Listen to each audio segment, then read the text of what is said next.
வணக்கம். இன்று திருக்குறளின் 34வது அதிகாரமாகிய நிலையாமை பற்றி காண்போம். நிலையாமை அப்படின்னு சொன்னால் அதிலேயே பொருள் இருக்குது. எந்த ஒரு பொருளும் இந்த உலகத்தில் நிலையானது கிடையாது, உடல் உட்பட. உடல், செல்வம், இது எல்லாம் எப்பயுமே நிலையானதானா? இல்லை. வயது நிலையானதா? கிடையாது. வாழ்வு நிலையானதா? கிடையாது. வளங்கள் நிலையானவையா? கிடையாது. இது எல்லாமே நிலையானவை அல்ல. இதனை நாம் எப்பொழுது உணர்வோம்? உணர வேண்டும். உடனடியாக உணருங்கள்னால் யாராலையும் உணர முடியாது. ஆனால் ஒரு காலகட்டத்தில் இவையெல்லாம் நிலையற்றவை என்பதை நாமும் ஏற்போம், நம் மனமும் ஏற்கும். இந்த நிலையாமை திருக்குறள் அதிகாரத்தில் என்னென்னலாம் அவர் சொல்கிறார்? ஞானம். ஞானம்னா பற்றற்று போதல் இல்லையா? இந்த உலக நடைமுறைகளிலும் வாழ்வியலிலும் நம்மளுடைய பற்று இல்லாமல் தாமரை இலை நீர் போல ஒட்டியும் ஒட்டாமலும் இருத்தல் ஞானம். ஈகை குணம், பிறருக்கு கொடுத்து உதவக்கூடிய நல்ல குணம். அதே போல் அறம் செய்தல், எதற்காக அறம் செய்ய வேண்டும் என்று வலியுறுத்துதல்.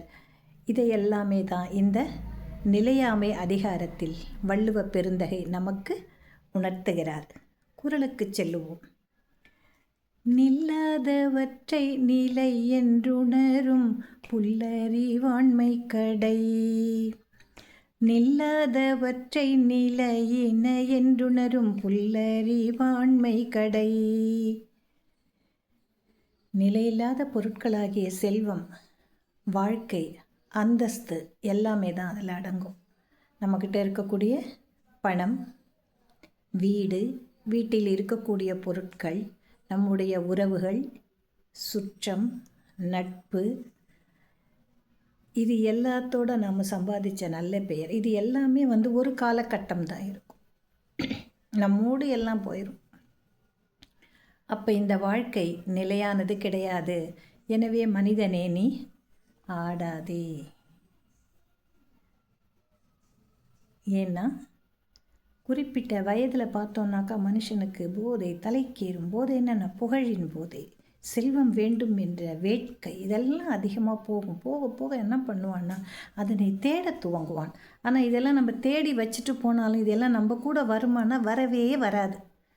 எவ்வளவு செல்வமாக இருந்தாலும் நம்ம கூட ஒரு பைசா கூட வராது. அது நிலையானது அல்ல அப்படிங்கிறத நம்மளுக்கு நன்கு அடித்து நுறுக்கி உணர்த்தி காட்டுகிறார். நிலையானவற்றை நிலை என்று நினைத்து கொண்டு அதற்காக உன்னுடைய வாழ்நாளில் ஓடி ஓடி ஓடி சம்பாதித்து கொண்டும் பகைகளை சம்பாதிக்கிறாய், நல்லவற்றை சம்பாதிக்கிறாய், நல்லவற்றை இழக்கிறாய், நல்லவற்றை பெறுகிறாய். இதெல்லாம் செய்கிறியே மனுஷனே.